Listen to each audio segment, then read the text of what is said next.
When I was a teacher, there was a phenomenon that always fascinated me. I was a high school teacher, and so in high school, the students are the ones who go from class to class or from teacher to teacher. And early on, I noticed that the same group of students act differently or act in a different way in every classroom or with every teacher. With some teachers, they are extremely well behaved and they are attentive and they are on track. With other teachers, they're just all over the place and they're not really doing what they're supposed to be doing. And that really fascinated me. And early on, I realized that the behavior of the students is not in the hands of the students themselves, but in the hands of the teacher. It's the teacher who controls the environment of the classroom. It's the teacher who is the captain of the ship that is the classroom. And so a successful teacher is going to be able to positively control the behavior of the students in their classroom. Of course, there's, books and books written about this, but today I'm just going to give you 3 pieces of advice to always keep in the back of your head while you're inside of the classroom or while you're dealing with your students. These are the things that helped me out and helped me achieve really good classroom management in my day. And so the first piece of advice is to be authentic. To be authentic is to be yourself. Sometimes I see teachers who have this teacher mask on. It's a teacher who is overly formal, a teacher who is overly proper, a teacher who is overly professional. And I see that and I'm like, that's not really you, right? If I see you outside of the classroom or outside of school, I'm pretty sure that's not the person I would see or not the person I'd have a conversation with. And so why are you doing that? Why are you putting on that mask inside your classroom with your students?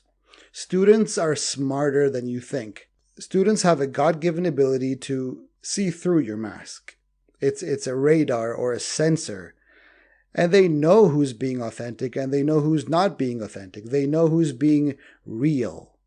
I was always real in my classroom, right? I cracked jokes. I was sarcastic. I was the same guy. If you see me outside of school and inside the classroom, I was the same guy. And students appreciate that. And students respect the teachers who are real with them, who are authentic to them. Because being inauthentic in itself is a type of dishonesty, isn't it? But being real, being authentic, is being honest with the students. Yes, this is who I am. This is the real me. And I hope you like it. And they will like it. And they do like it because they like honesty. They like when you're being honest with them. And so when you're in the classroom with your students, yes, of course, there are boundaries that you're supposed to put, but be yourself while putting them. Be authentic. The second piece of advice, speaking of boundaries, is to be firm. I see a lot of teachers who want to win points with their students, right? They want their students to like them. And so they're too nice with their students, right? They give them whatever they want and they do whatever they ask. If a student wants to eat in class, sure, go ahead. If a student wants to go to the bathroom, 6 times in a period, yeah, for sure. Yeah, why not, right? Because I want you to like me, so I'm going to say yes to everything. And I see that and I always shake my head. I'm like, that is the opposite of what you're supposed to do. If you're too nice with the students, again, going back to my earlier point, students are smart. They know. If you're trying too hard, they know. If they want them to like you, they know. And not only is this not authentic, but they are going to take full advantage of that. And they're going to ask for everything all the time because they know that you are going to be like, sure, I want you to like me, so I'm going to break a rule. Sure, I want you to like me, so you can go to the bathroom 19 times. Right? You can do whatever you want. And that does not build respect between you and the students. If you're too nice to them, if you're doing whatever they want, on the contrary, they are going to not respect you because you're not firm enough with them. You're not authentic with them. Thanks to BetterHelp for sponsoring this podcast episode. Being a teacher is tough. Sure, it's one of the most rewarding jobs you could possibly have, but more often than not, you're overworked, underpaid, not to mention the stress and pressure coming at you from every direction. From keeping your students on track, satisfying the administration with your performance, and of course parents telling you that you need to pay more attention to their kid, because you don't have 20 other kids in your class. Sometimes you just need to turn it all off and talk to someone, don't you? Well, let me introduce you to BetterHelp.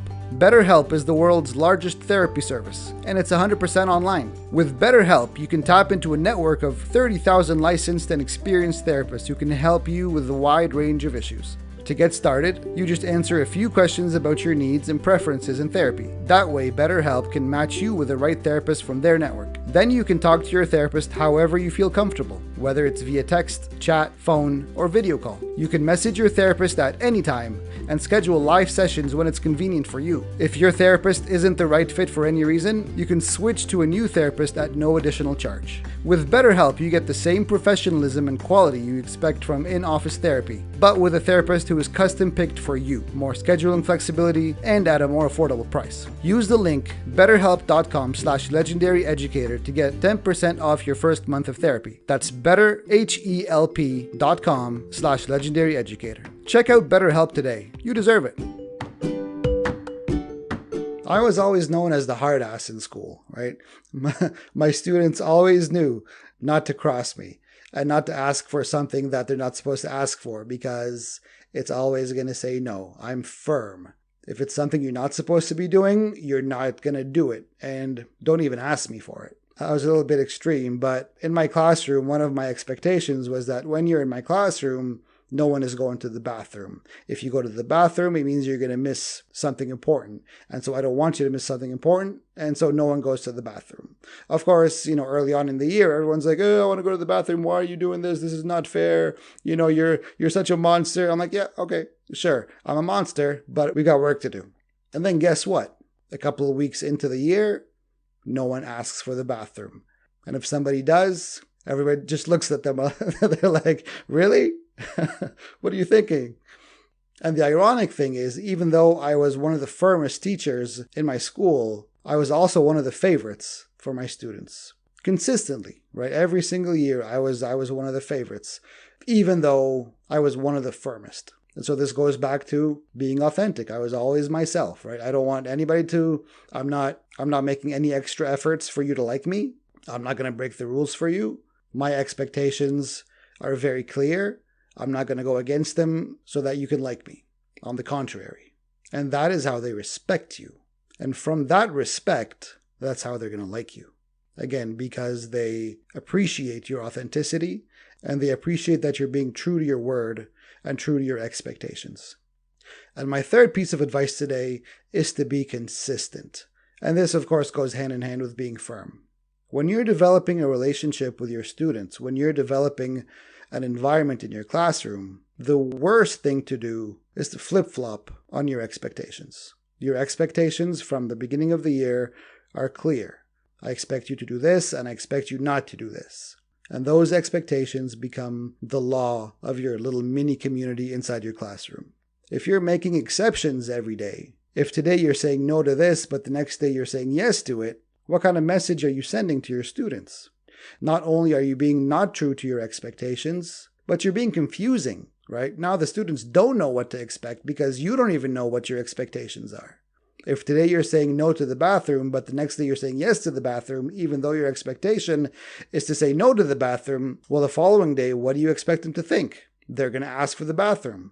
And if you say no, well, then you become the monster because, well, you said yes yesterday, or you said yes to the other guy. Why not me? And so be consistent with your firmness. Be consistent with your expectations. Be consistent with what you want the students to do or not do. And that is how you build a positive learning environment where the students know your expectations and your students respect you for having clear expectations and not flip-flopping on them every day. And trust me, if you follow these 3 pieces of advice, you're going to see your students more well-behaved in the classroom. You will have a better relationship with your students. And of course, because of that, more learning will take place in the classroom.